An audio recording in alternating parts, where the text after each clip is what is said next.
Welcome to Talent Buzz, where I talk with different SaaS companies on how they are doing their talent acquisition. In today's episode, I'm talking with the founder of Vainu, Mikko Honkanen. And Mikko is sharing their journey from founders to 130 employees and what kind of learnings did they have on the way.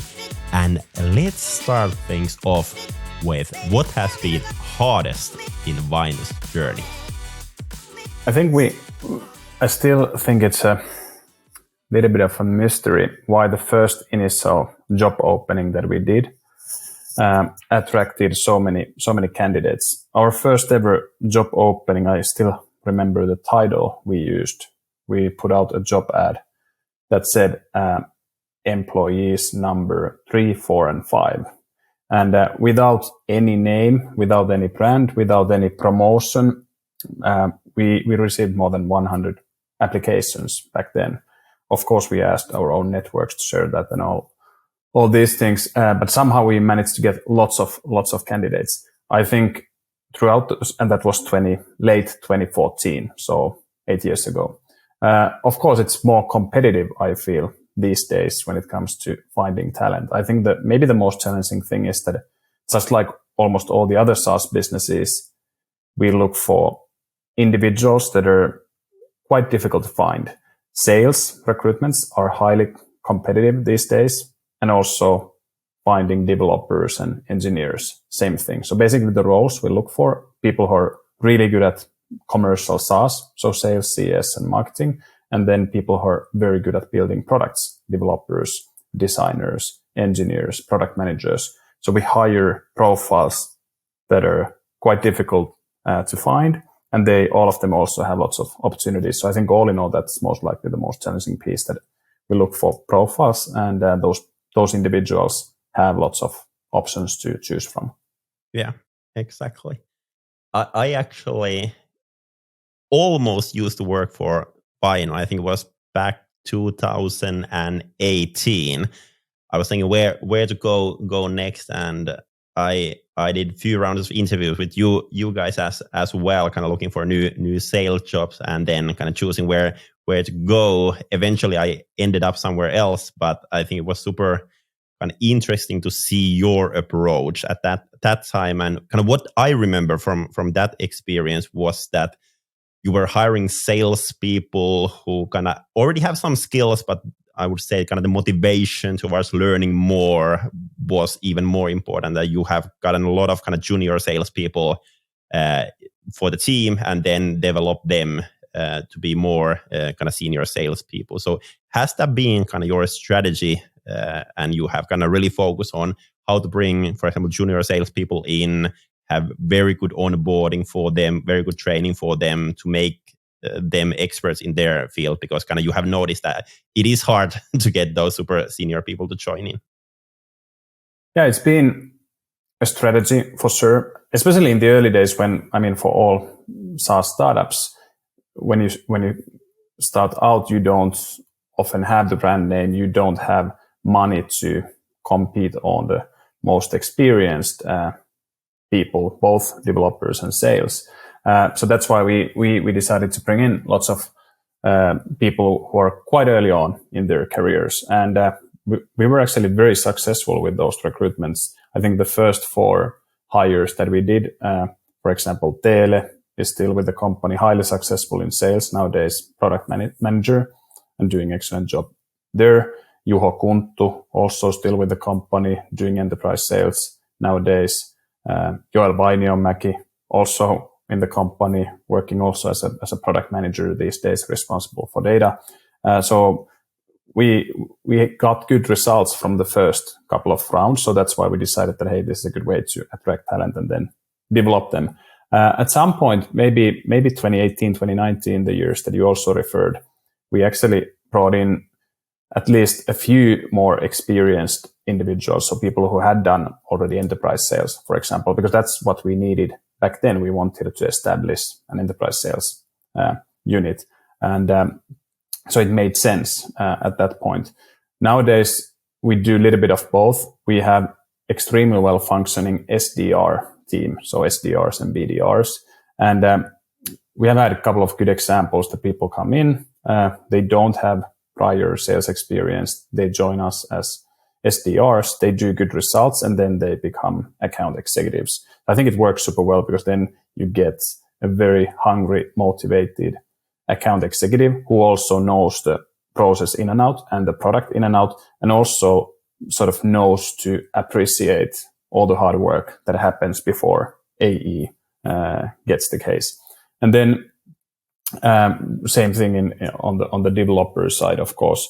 I think it's good to have a mix of both very senior people and juniors, depending on the role. But yeah, we definitely do believe that we can develop talent, and we also are definitely open to bring in junior people and fresh people. At the end of the day, it's about your own mindset, that you're curious about things and you're willing to put in the time and effort that it takes to develop yourself. Yeah. Can you share a bit more on, for example, let's take the sales as an example? Do you have super clear, structured kind of onboarding that you've been testing around? Or for example, when a junior salespeople joins Vainu team, like how does the onboarding look like? Yep. Again, the first very initial onboarding, I think that was already very successful. I think Vainu was one of the first companies, at least in Finland, that was using and talking about playbooks. So we had a sales playbook in place, and onboarding was basically all about onboarding them into that playbook. Of course, we discussed culture and Vainu way of doing things, but in terms of the actual role, we used playbook already in 2014, and we really wanted to make sure that there's a systematic and scalable way of doing sales. This August, so only a few months ago, I think we had more than 20 new people starting at Vainu. So again, one of the little bit larger rounds. Very systematic onboarding. First, we make sure that people get up and running and they get their laptops and all these things up and running. Then all of them actually flew to Finland. So they spent time all together. And we had people who started in the product team, engineers, designers, salespeople, SDRs, AEs. So all different roles, but they all flew to Helsinki and spent time together. The onboarding boot camp was organized by our head of HR, Pauliina, who's doing a fantastic job, and then also team leads and department leads, so individuals who are responsible for sales and different product teams. And salespeople and AEs and SDRs, they even continued. So then a week later, they all went to Stockholm, which is another Vainu hub, and they worked from the Stockholm office. So even in these remote times, and Vainu is very much remote in many ways, so you can work remotely, but we wanted to make sure that they get a chance to work together with their new colleagues, but also together with their managers, and they spend lots of time together. The program is, of course, systematic, so everybody knows exactly the schedule. We also involve lots of people. I'm not part of organizing it, but I'm running, for example, the company history presentation. I'm doing some of the product training for them. And then I'll also continue later this fall with additional rounds of product training. So lots of people get involved, not only like head of HR or not only their direct manager, but many people like Ahmed is talking about marketing and Pauliina is talking about HR, or CFO calls in and talks about SaaS KPIs and finance and why that's important for SaaS business. So we really want to involve the whole company for that. Sounds good. And one thing you mentioned there a bit earlier was that kind of in the beginning, you really didn't have a brand. And that is something that, for example, we have noticed at Talent B. Like no one knows Talent B. But what I have noticed is that even though you don't have a company brand, you typically have a founder brand. Like, how would you say that helped you in the beginning? I would say we didn't know back then, but kind of based on your history, I'm quite sure that you had somewhat brand in the kind of Finnish market within, for example, salespeople and all that. So would you say that kind of founder brand helped you in the beginning when hiring those first people? Yeah, definitely it helped. Of course, that was 8 years ago. So I think the whole concept of being an influencer was not the same as it is today. I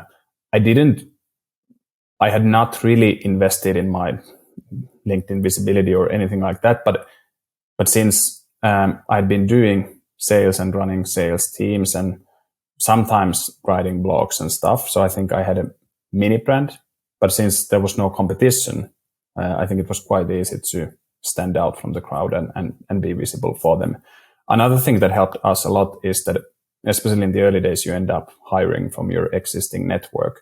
So, for example, the individuals that I mentioned, Joel, I had been working with his brother in the past.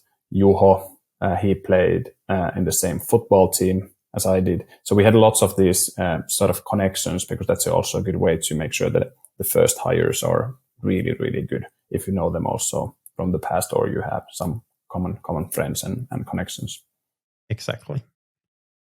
Vainu is a data company, and would be interesting to hear your thoughts a bit on how to make recruitment kind of data-led in some way. So, for example, when you are deciding who to hire, kind of, are you basing your hire decision on data at all, or kind of how you are making those decisions?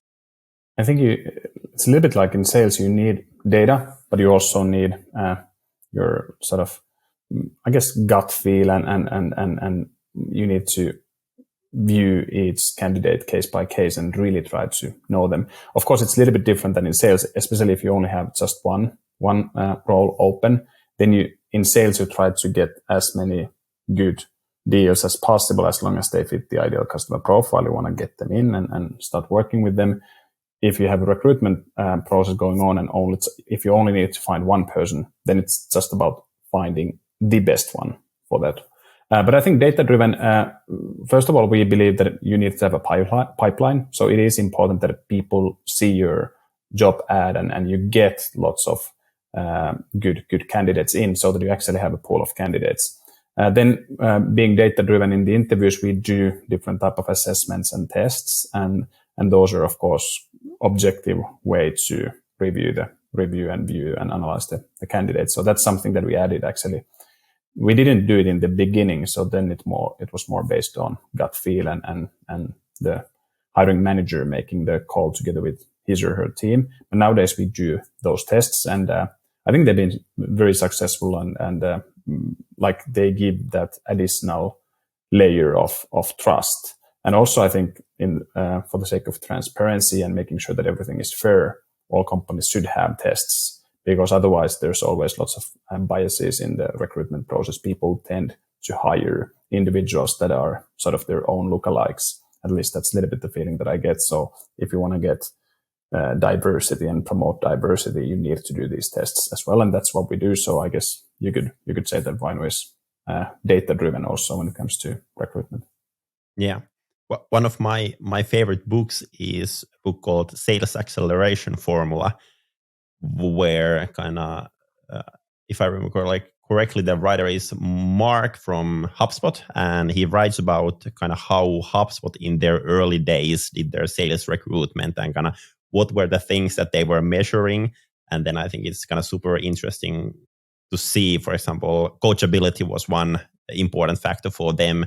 And then, for example, on the hiring process, they kind of give value on that one. And then let's say a year or two later, they can see kind of the results of salespeople and see like, hey, people who scored high on the coachability are actually making better kind of sales results than people who didn't get that many or that good points from that one. So I think that is kind of interesting approach to kind of see the data, of course, in the recruitment process, but then eventually when person is starting and kind of getting those results in. So I think that's very, very interesting to hear. Can I add one comment on that? Go ahead.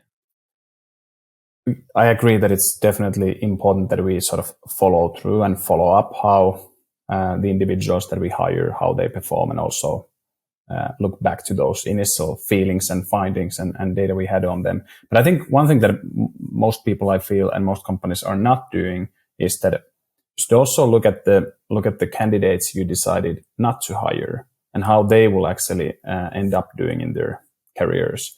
I remember in the early days, I think in 2015, there was one candidate, and ultimately we decided not to hire that person, and it was a commercial role. I've been following up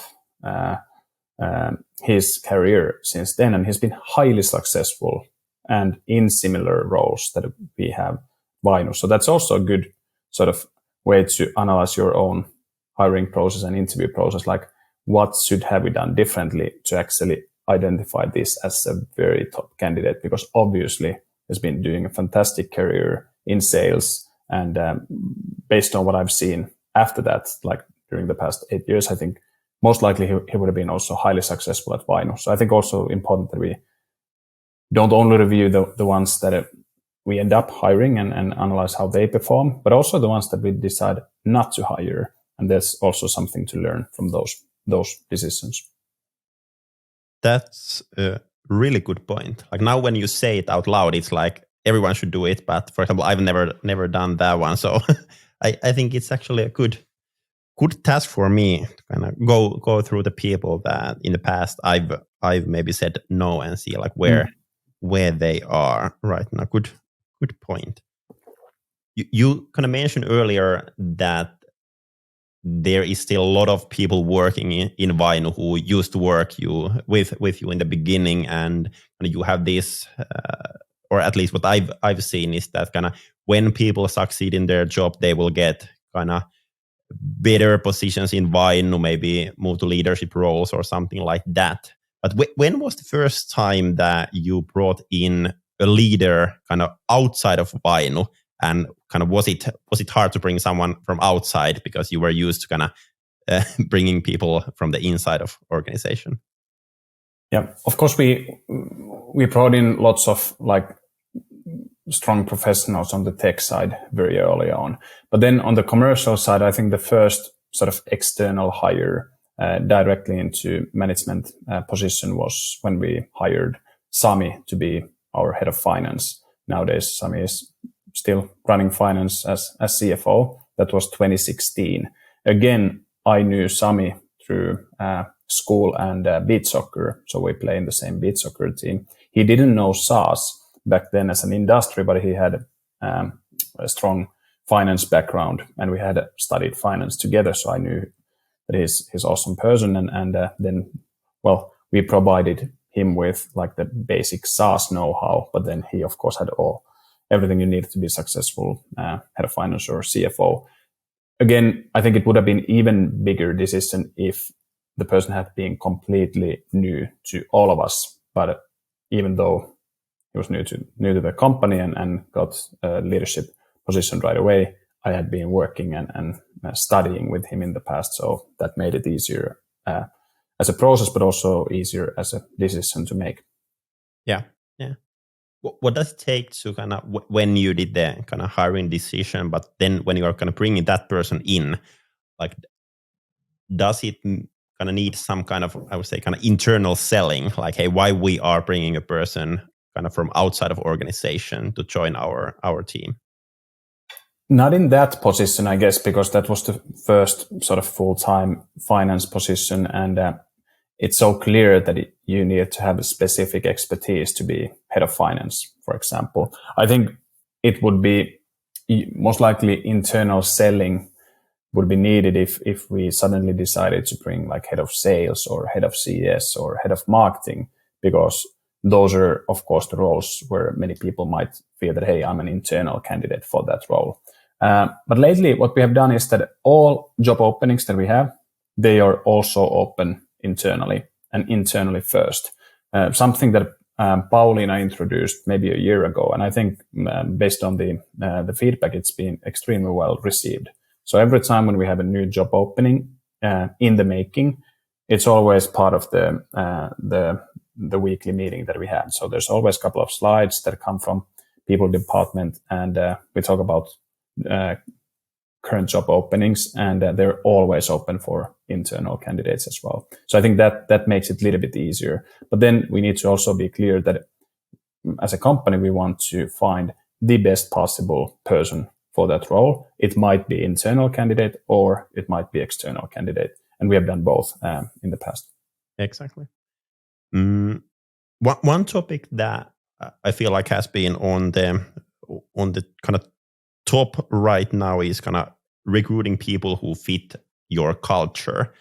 And at least from my point of view, kind of been following Vainu for many years, kind of I feel like you have a strong culture, and when bringing people in, of course, the skills are important, but the culture fit is super crucial as well. So could you share a bit more kind of what kind of things you are looking from cultural perspective, and then kind of how you are validating those things during your recruitment process?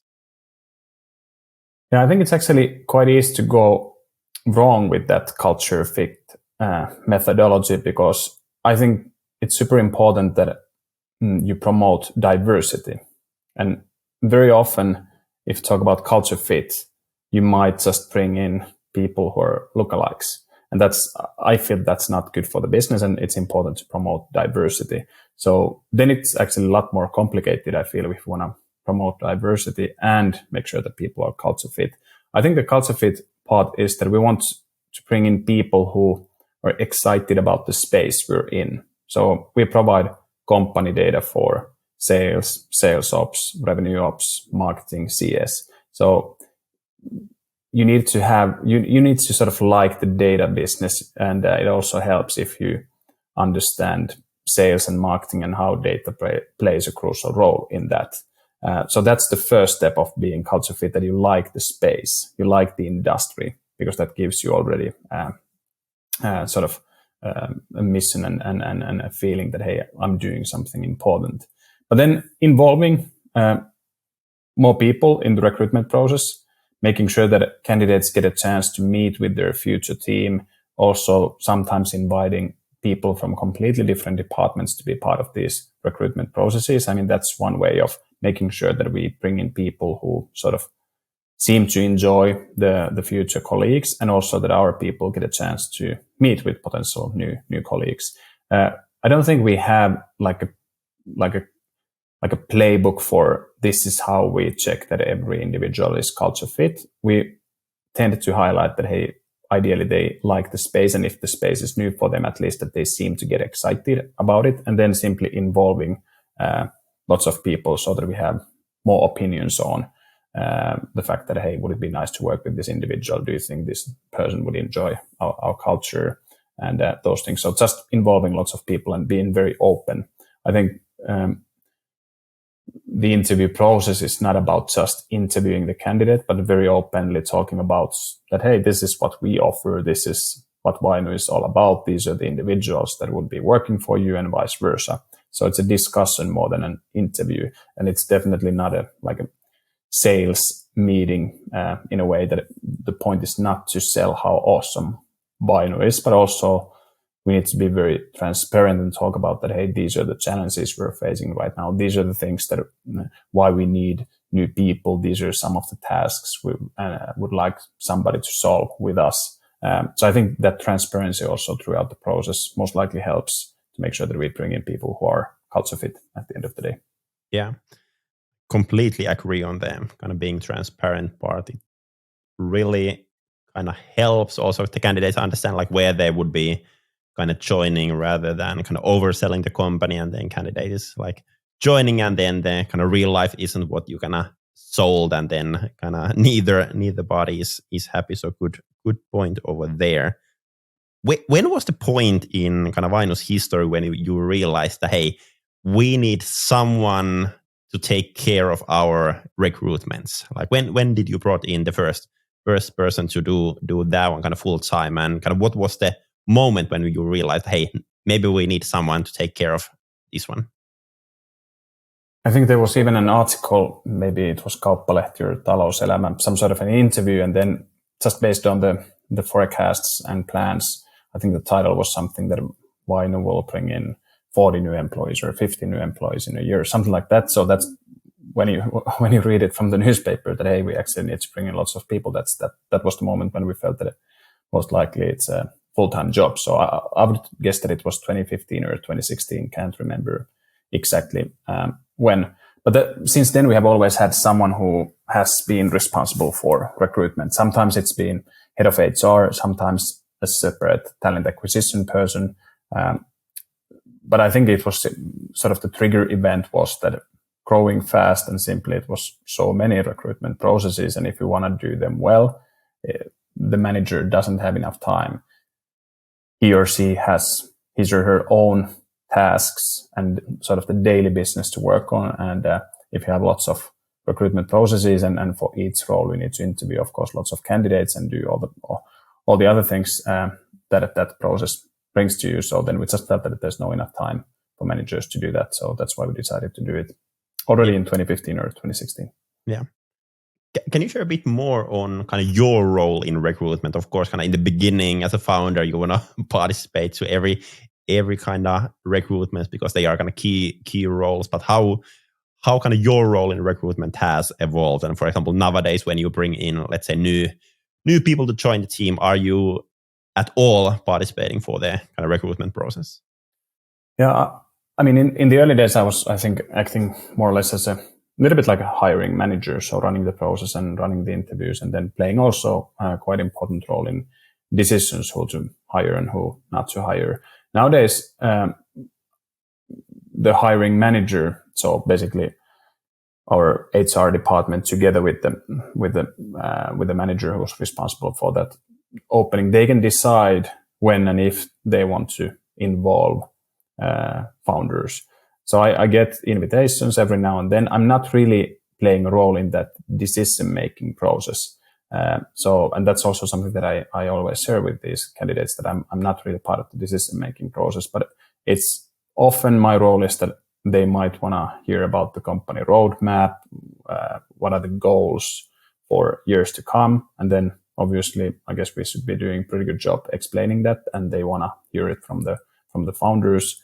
Sometimes I'm working as a product manager these days, so they might have very specific questions on our data, our products, especially the global offering that we just released. So that might be my role, that I'm talking about the product a bit more in detail, and often just to get to know them, also important aspect of it. So that's typically quite at the end of the interview process, might be the final step, that there's one more discussion, and then the interview team and the recruitment team is making their final decision. But it's sort of supporting the process, but on demand basis. So I'm not forcing myself to be in every single process. But if head of the HR team and the recruiting team, if they want us to get involved, they just invite. And I think it's always a lot of fun too, and really nice to meet with future people. Also, it's somehow, I feel it makes a little bit special connection with the new person if you have been there already during the interview process, and then it's easier and more natural to continue when we do the onboarding, when you have actually met with the candidates in the past. Yeah, exactly.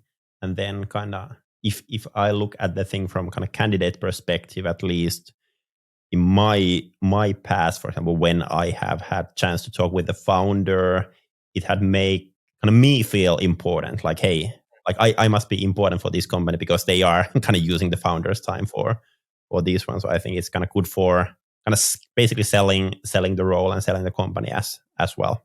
Yeah, and it's also, I think it to some extent indicates if recruitment is seen as important thing. Like exactly, not only founders but all individuals, they in a company, I guess they tend to spend time on things that they feel are important. And if they spend a lot of time on recruitment and they take the time to join in the interviews, it indicates that this is important. And also if they don't do that, I guess to some extent that might be an indication that, well, it's not the most important thing that they have on the table at that time. Yeah. You started from Finland, but kind of as mentioned earlier, you have offices in different cities, different countries. You are kind of global company. So what would be your kind of tips when kind of opening up new markets, new offices, and then kind of bringing people in for those places? What have you kind of learned about that one during Vainu journey? Yeah. I think it depends if you're sort of building remote first company or that if you need like local teams. When we started expanding, we felt that let's do local teams. So first thing that we wanted to make sure is that like that our methodology and culture travels. What I mean by that, we wanted to make sure that we would have sort of the same principles in place when it comes to sales methodology and culture in all places. So we actually always sent a few individuals from an existing team to a new country, and then they were there at least the first months or years. So when we opened up Sweden, it was Pietari and Joel. Pietari is one of the founders, and then Joel I already mentioned earlier in this discussion. So they spent some time in Sweden. When we opened up Netherlands, Tele went there. When we opened up Norway, Juho spent some time there. So that's what we have always done, that existing employees go there and spend time. But I think it's now a little bit trickier because you can also nowadays expand and we're definitely a lot more remote these days. I think now when we release the global database, it's more question about covering time zone than covering a country. And then I don't have a clear solution yet. We haven't made those decisions yet, but obviously it means that the team will be more and more international, but it's not necessarily that you need to think about the specific country, but you just need to think about the sort of the languages and time zones that you can work with customers in different places. But if you're about to establish a physical office in a specific country, my tip is that one way to make sure that the methodology and culture travels nicely from one country to another country is to send a few existing people to be part of launching that new city or new country. It's also a great learning experience for those individuals to get a chance to live and work in a different country. So I think everybody wins if you do it that way. Yeah. And then lastly,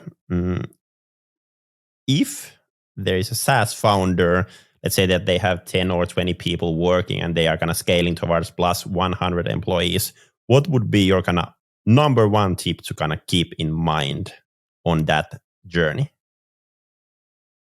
That you sort of pick the battles you want to win.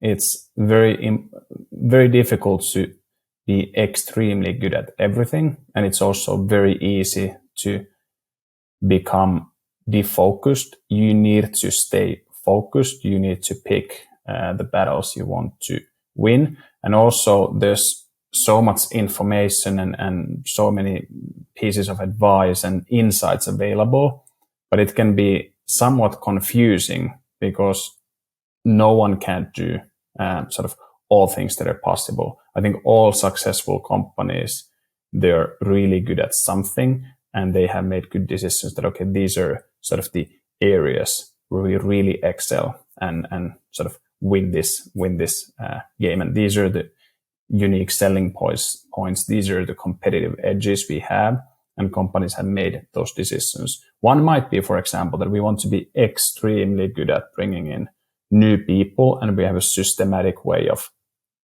get them up and running fast. But then another company might decide that, well, that's of course important, but it's not something where we want to be best in class. But instead, we put all the focus on creating extremely seamless, no-touch, free trial process. But I mean, we could just go on and list like 25 different things where everybody would agree that it would be nice to be really good at, but I think you need to make decisions and choices. So make those choices carefully and then try to stick to those decisions and try to be really good at those few things that you decide and feel are the most important thing for future success of the business.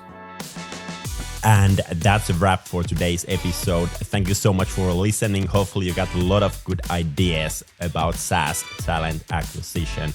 If you enjoyed the episode, feel free to share it on your social so others can hear it too. And if you have a topic in mind that you would like me to cover in this podcast, share it with me as well. I'm Samuli, CEO and co-founder in TalentBee, where we help fast-growing SaaS companies in their talent acquisition. Make sure to follow us, make sure to follow this podcast, and have an awesome week. Bye-bye.